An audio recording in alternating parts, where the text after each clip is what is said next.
After a disappointing loss like the Steelers' 24-10 loss to the Cardinals, a lot of questions have to be asked. One of them is if the problems on this team are solvable to keep this season afloat. We'll ask that question with Alan Saunders of SteelersNow.com, as well as give you our Stars and Skulls grades from a terrible game. And heads up, it's a graveyard week. I'm Chris Carter. This is the Locked On Steelers podcast. Let's get into it. You are Locked On Steelers, your daily Pittsburgh Steelers podcast, part of the Locked On Podcast Network, your team every day.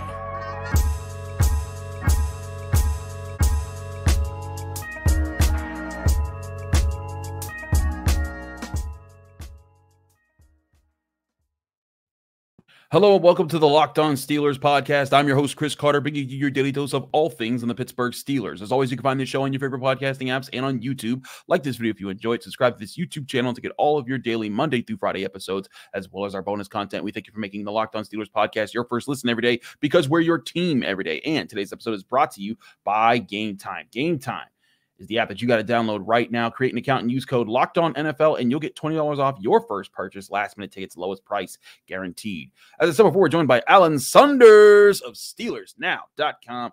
He's always on the Pittsburgh Steelers. And Alan, a lot of people wanted to talk about when you lose a game like that, they talk about being unprepared because it's a very common place to go to.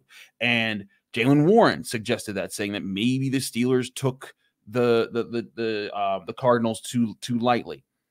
But the more and more we talk to other players, some of them combated that. Now, granted, sometimes one player might just be getting out a message because Jaylen Warren's a second-year player, and some of these other guys are chiseled veterans that know not to say such things to open up problems to the locker room.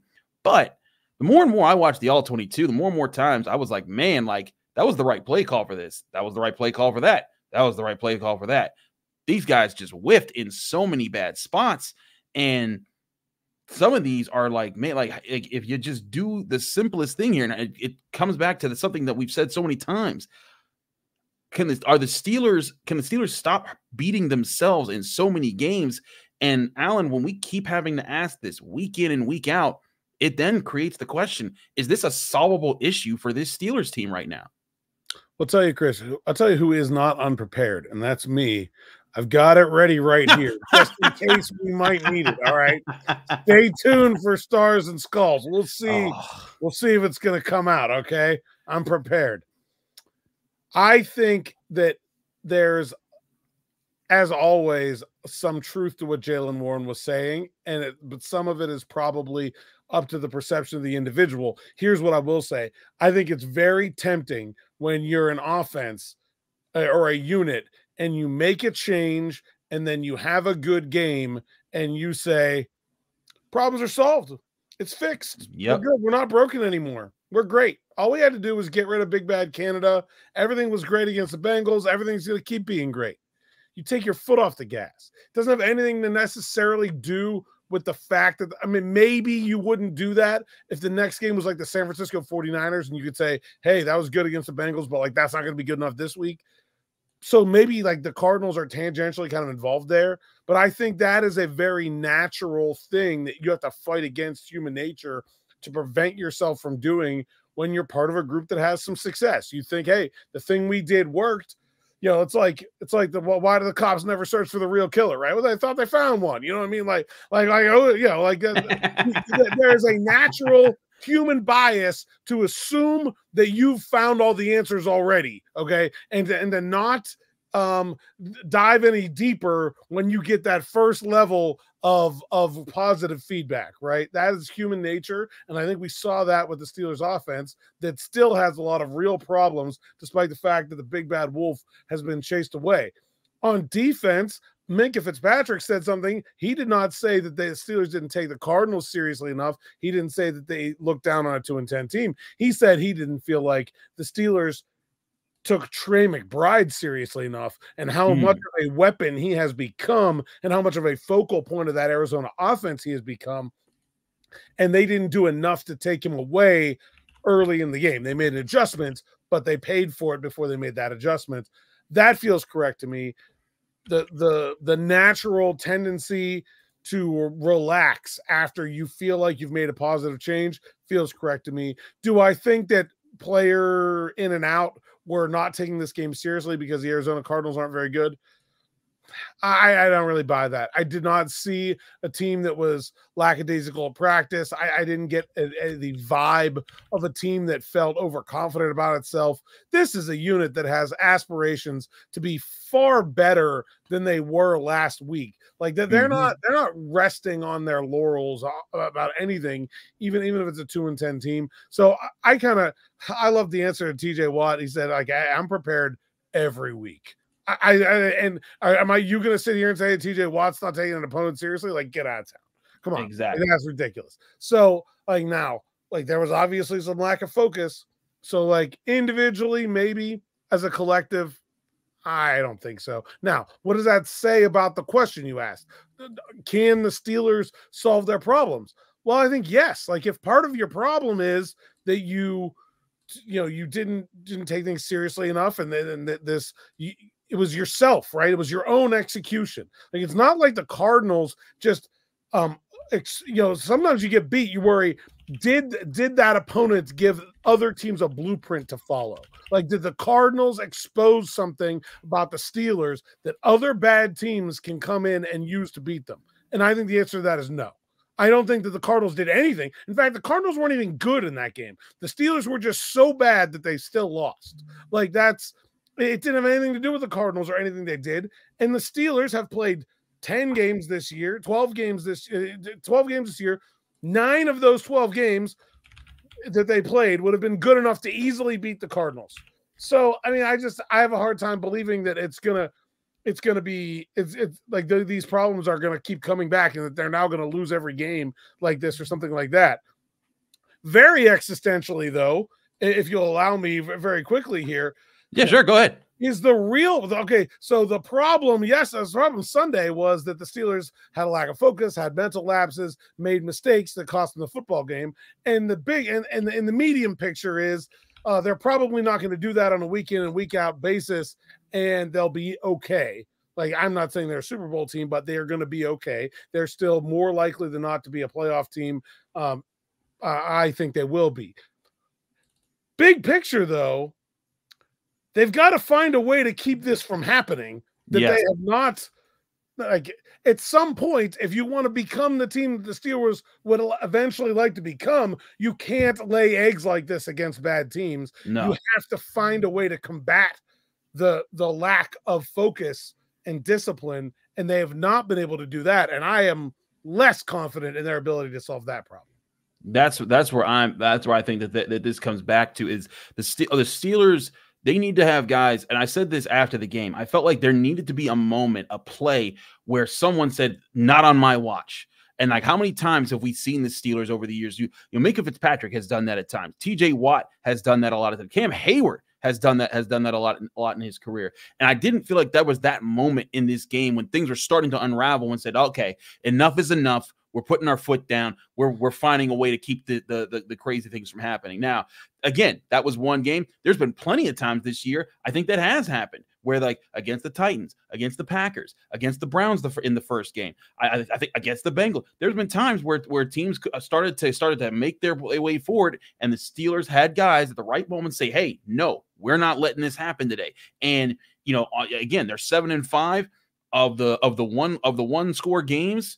They've been able to win a lot of those. The problem was they let this game get out of hand, so it made it not matter. And they've now let that happen 4 out of their 5 losses. And that's where I think the Steelers need to get better. And I think that there's some serious questions about, can they find it? Now, again, I don't think this is about necessarily overall approach right now. I think it's about the guys on the roster that need to start stepping up to earn their spot in the future with the Steelers, because I think the Steelers, they still have the core of guys that they want. TJ Watt's still a big part of the future. Alex Highsmith, Minka Fitzpatrick. I think guys like Najee Harris, Pat Frymuth, they're earning their way into things.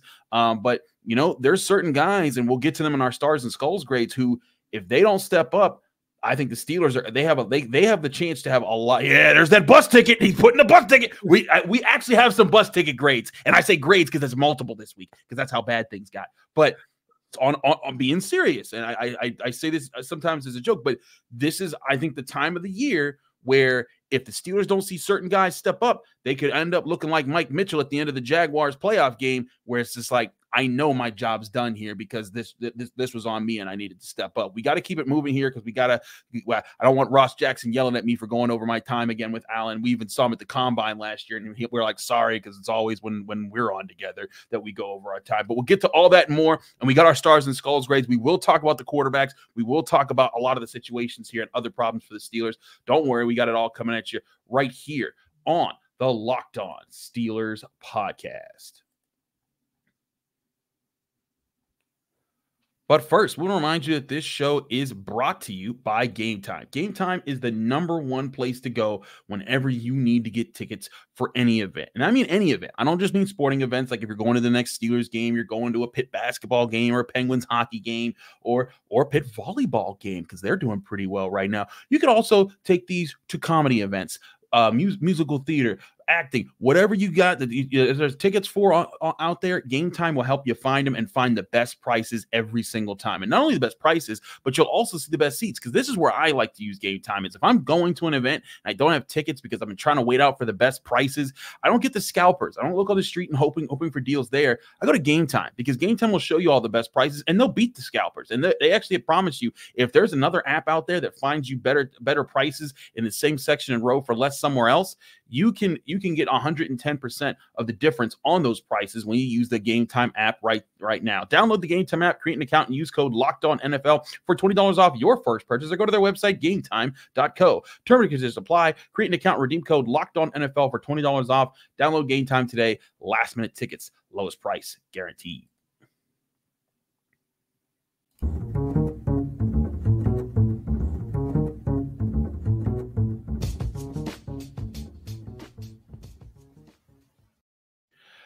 Back here on the Locked On Steelers podcast, I'm your host, Chris Carter, here with Alan Saunders of SteelersNow.com. It's time for our stars and skulls grades, and we'll get into a few things here. Reminder, stars are good, skulls are bad. The more stars, the better. The more skulls, the worse. So let's get into this. We'll start with the good, because there's a lot less of this, because this is a graveyard week, Alan. There are no 3 stars out there. I will give a few 2 stars out there. I thought Keeanu Benton, Alex Highsmith, TJ Watt obliterated people, especially Keeanu Benton. Alan, you and we've said this a few times on the show now. You and I were very high on DeMarvin Leal. He hasn't played as much this year, but for as high as I was on DeMarvin Leal last year, I am so much higher on Keeanu Benton, because he is crushing people. And if he keeps growing from where he is right now, he'll be the next Cam-like player for this franchise. Now, I don't think the middle of the Arizona offensive line is very good, and at least one of those guards is a backup in addition. But that was like some Aaron Donald stuff from Keeanu Benton. Crushing people. I mean, 5 yards into the backfield on run plays, pushing linemen backwards into Kyler Murray before he could hand the ball off. Dominant performance from Keeanu Benton. I thought it was great. I thought Watt and Highsmith were very good as well, especially on the edge against James Conner. It was very clear from the beginning that the Cardinals wanted to get Conner outside and get him against, what did Terrell Austin say? Little people, right? Yes. Like get him against smaller players. And I thought that for most of the game, TJ and Alex did a really good job of keeping that from happening. They kept turning him back in. They kept him bottled up for a long time. And it was only until really pretty late in the game that they kind of let him get free. But I really thought that those 2 guys did a really awesome job as well. Very, very well deserving 2-star selections. I'm glad you agree with me. I thought Highsmith and Watt did their things. Highsmith, they continue. They're the standard that holds the Steelers up each week. We do have a few 1-star grades here for different things. Cam Heyward, I thought he had a decent game. Not a great game, but I thought he was the other presence on the defensive line that held things down. George Pickens, when he was throwing the ball to, he was making plays. Also made a couple of nice blocks, so I give him 1 there. Pat Freiermuth, another guy. I'll say this. We'll take a pause real quick on Pat Freiermuth here.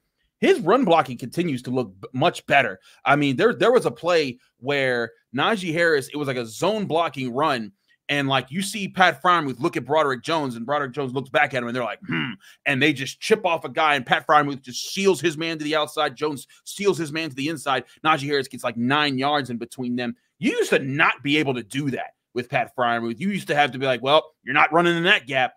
I think he's gotten considerably better there. Yeah, I agree, and I thought he was open a lot more than he got the he didn't get the ball. Like you look at the tape and there's like, oh, there's 88. Nobody really around him. Ball didn't go that way. It was hard to look at the production and the receiving numbers and be like, oh, that was a great game by Pat Freiermuth. But I think it was, let's say this, I think he played a lot better than the stat sheet looks. I agree with that entirely. Other 1-star grades, I gave Nate Herbig a 1-star because I think of the offensive lineman, he kind of held it down when he came in and filled for Isaac Seumalo. He was out there run blocking. I thought that he was the least of the problem in the pass protection. I also gave Minkah Fitzpatrick a 1-star grade, even though he didn't really change the game. He wasn't targeted once. And there were times that he was assigned one-on-one assignments and he took people away. I thought that was important for the defense. Deontay Johnson gets a star for his touchdown, granted in garbage time, but he was getting open in this game. And then Najee Harris, I thought he ran real hard. He was also the better of the two running backs when it came to blocking in this game. The only reason I don't give Jaylen Warren a star is because that first pressure on Kenny Pickett, I have to apologize. I tweeted this during the game. Of course, I was also covering a Pitt basketball game at the time. But in the opening drive, it was 3rd down. Steelers are in the red zone. Kenny Pickett gets hit. I thought on a live view from my phone, I was watching on the NFL app, that it was Mason Cole who gave up that pressure. It was really Broderick Jones. We'll get to him in a little bit. And then Jaylen Warren doesn't come to help him. He just stands there, does nothing, lets the guy walk on by, hit Kenny Pickett. If he just gets that guy, Kenny Pickett has another 2-3 seconds. He could come back to Allen Robinson, hits the first down. They might score on the opening drive, and that's a completely different football game. Minkah Fitzpatrick broke his friggin' hand and didn't miss a snap. Yep. I don't know what grade that is, but it's great. That's just grown man. That's the grown man grade. Yeah. What a boss move there. I thought he was fine.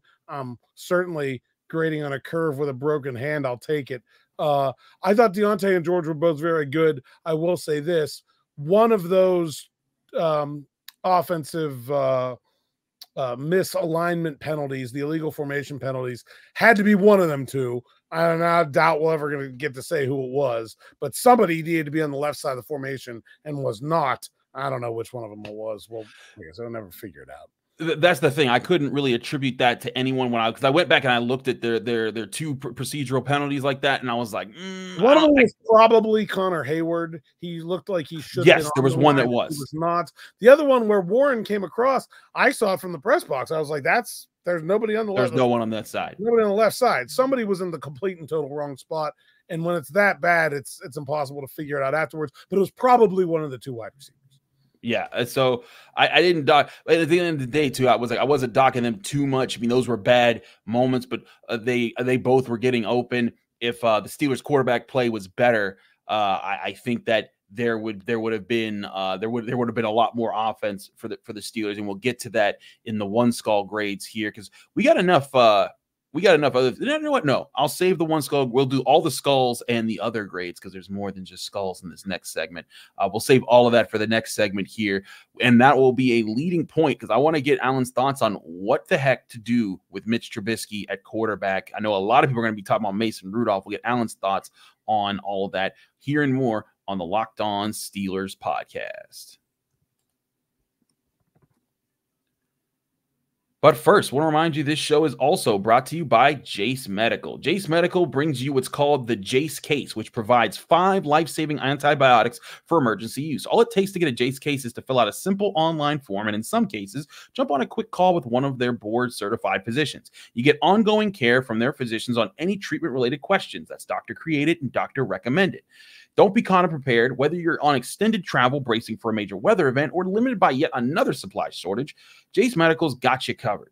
Thanks to their partners at Jace Medical's, the lay of life-saving antibiotics and a long list of daily medications that can be ordered in a 1-year supply, even ED generics for Cialis and Viagra. Jace handles everything from online evaluations to licensed pharmacy medication delivery and ongoing consultation and care. Jace Medical is simple. You go online, fill out a form, you get a prescription, and that's life-saving medications delivered right to your door. The Jace Case gives you peace of mind so that you're not just hoping that you have access to medication in an emergency. Jace Medical makes sure that you have the medication in hand when you need it. Go online right now to jacemedical.com to receive your 12-month supply on your daily medication. Remember to use promo code LOCKEDON at checkout for a discount as well. If you or someone you love would like to get some peace of mind by having a year supply of any daily medication, go to JaceMedical.com to see if it's offered for you. Remember to use the promo code LOCKEDON for $20 off your purchase.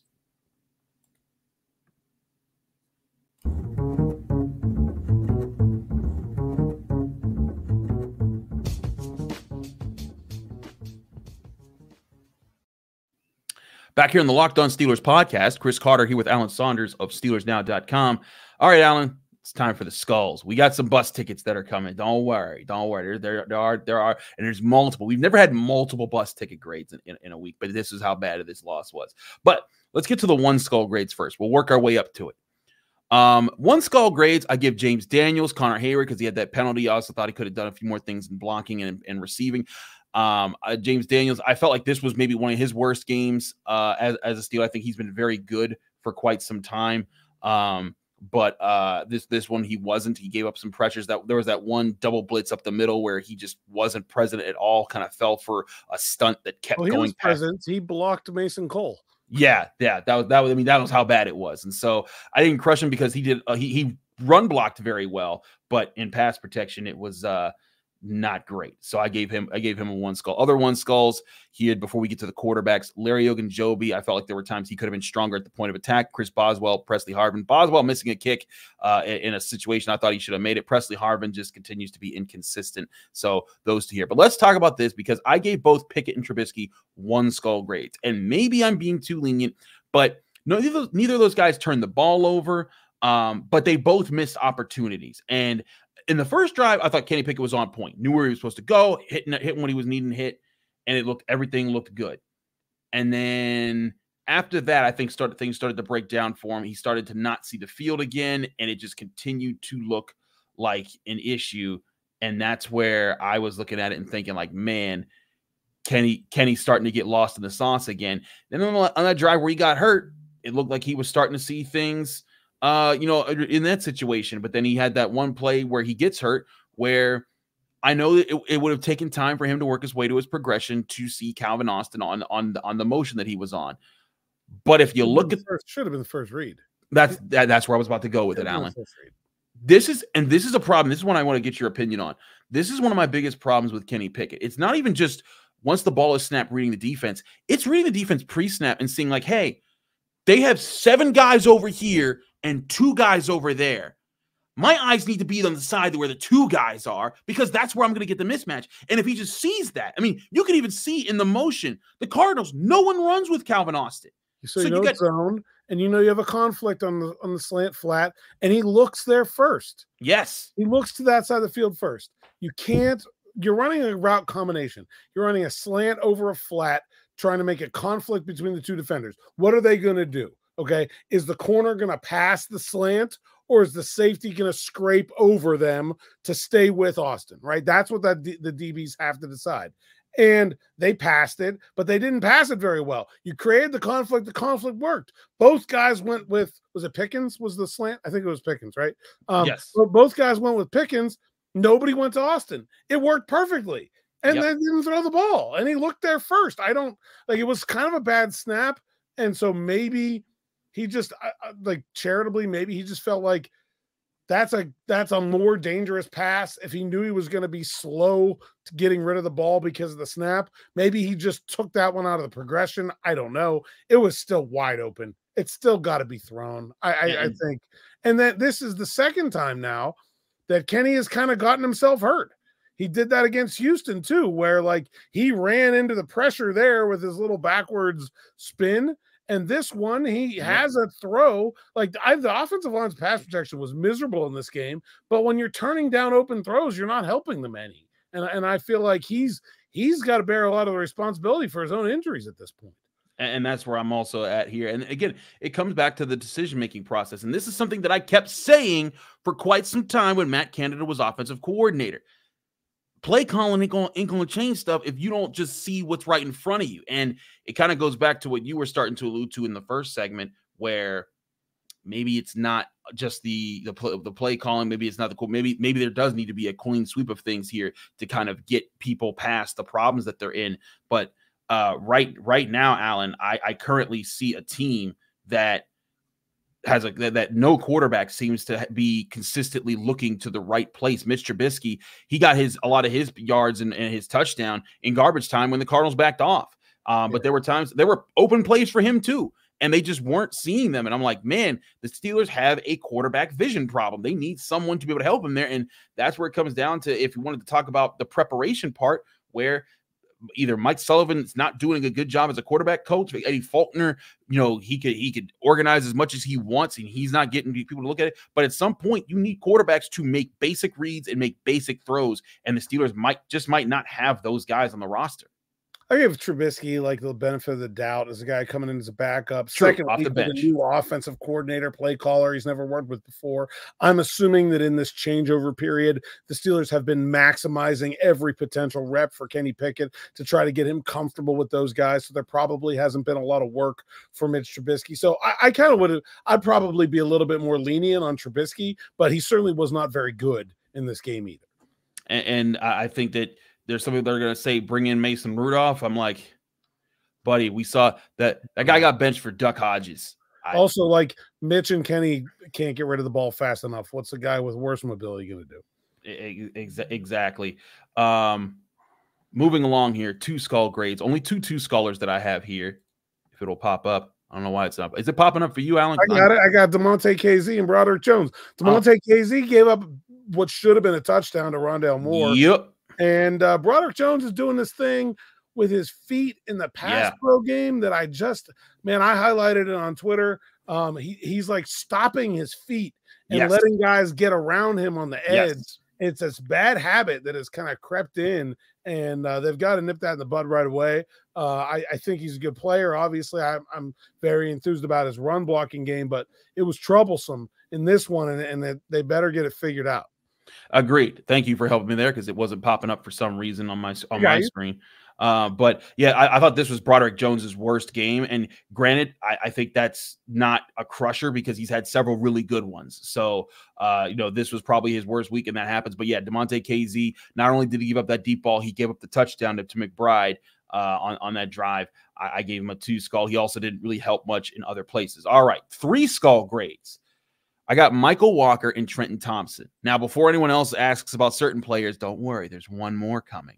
But Michael Walker and Trenton Thompson, and this is not an indictment of their effort. This is not saying that they didn't try and they didn't bring it, but like, these guys were just consistently beat, and you can see, okay, there's the practice squad element to these guys, because that's exactly where the Cardinals were attacking when they needed to move the ball with Trey McBride.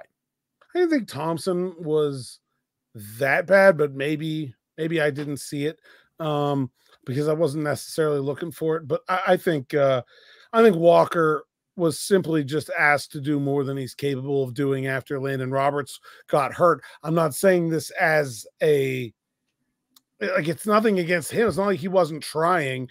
They just simply, in fact, you can actually look at his career with Atlanta, and when he was paired with a better linebacker, he was very good. But then when the entire weight of the defense got put on him, I believe that would have been in 21, he really struggled.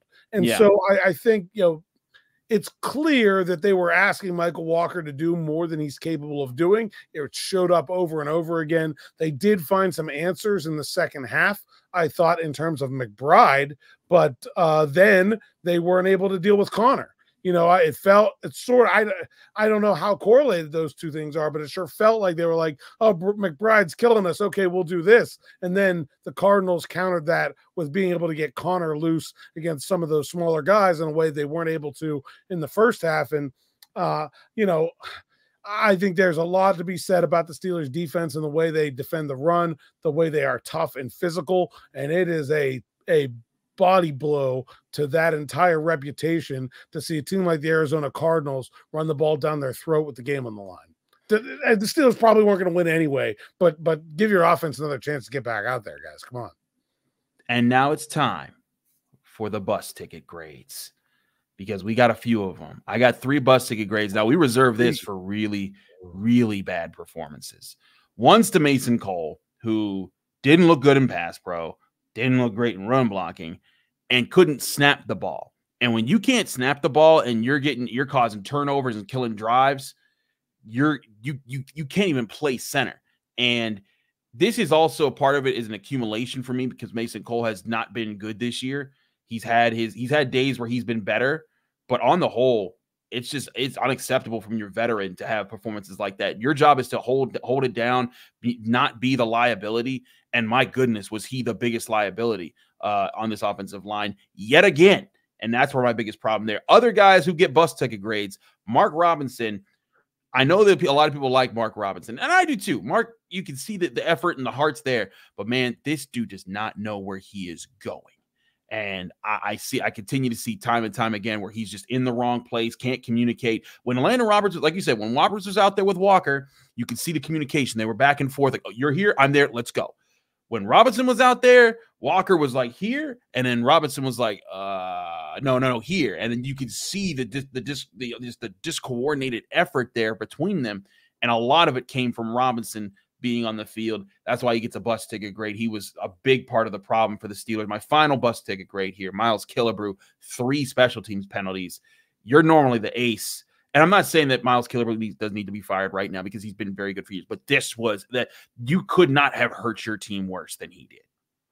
I feel like I'm not sure I would be willing to give the bus ticket to Mark Robinson. He was not very good in this game. And I think factually he was so bad that he made Michael Walker worse for having to play next to him. But I think that Mark Robinson is a young player, new to the position, has a lot of athleticism, enthusiasm.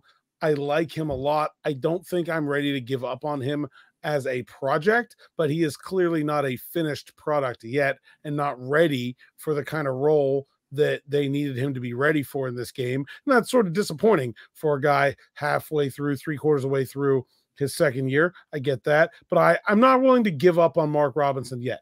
However, I am always more willing to forgive errors of physical errors than mental ones.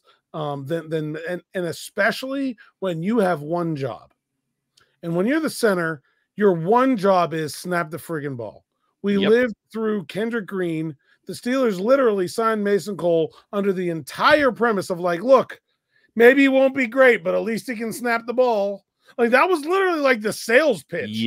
Signing Mason Cole was like, he might not block very well, but at least he'll snap the ball. And after watching Kendrick Green fail to snap the ball over and over again, the Steelers certainly learned the importance of snapping the ball. And now somehow we're right back here. I don't understand it. I can't explain it, but it can't ever happen that way. It just can't, especially when, it would be one thing if it was Broderick Jones, right? If it's your rookie first-round pick who's out there making mistakes and learning on the job and getting better, and a player you have a lot of hope for in the future. You have one job. You are here to hold the fort down at the center position until the Steelers find a better option, and literally just, if you do nothing else, make sure you snap the ball. Well, bus tickets here, and the time frame on the Steelers finding an upgrade at the center position just got moved up a whole bunch because I'm pretty sure that Mason Cole's losing that job. I think we have now crossed a line that I don't think can be recovered from, regardless of what happens the rest of the season. The Steelers are going to have to do something at center this offseason that involves Mason Cole not returning at that position in 2024. Bus ticket. Miles Killebrew does not even play on defense when there are 3 or 4 injuries at his position. He does one thing. Now, Miles Killebrew is a great dude. In fact, he is great at that one thing. He is one of the most dedicated, most consistent special teams performers I've covered. He has a ton of value to the team in that role. But the Steelers special teams have been miserable this season, and they've been, and especially the last couple weeks, they've been on our skull list multiple times here. We had Miles Boykin with his feet on the line last week. We've had Presley Harvin had a very inconsistent season. Gunnar Olszewski. We had Gunnar on here. It's been a very bad year for the Steelers special teams. Miles Killebrew is the captain of that unit, and he takes 3 penalties, 2 of them personal fouls. One of them basically hands Arizona a field goal.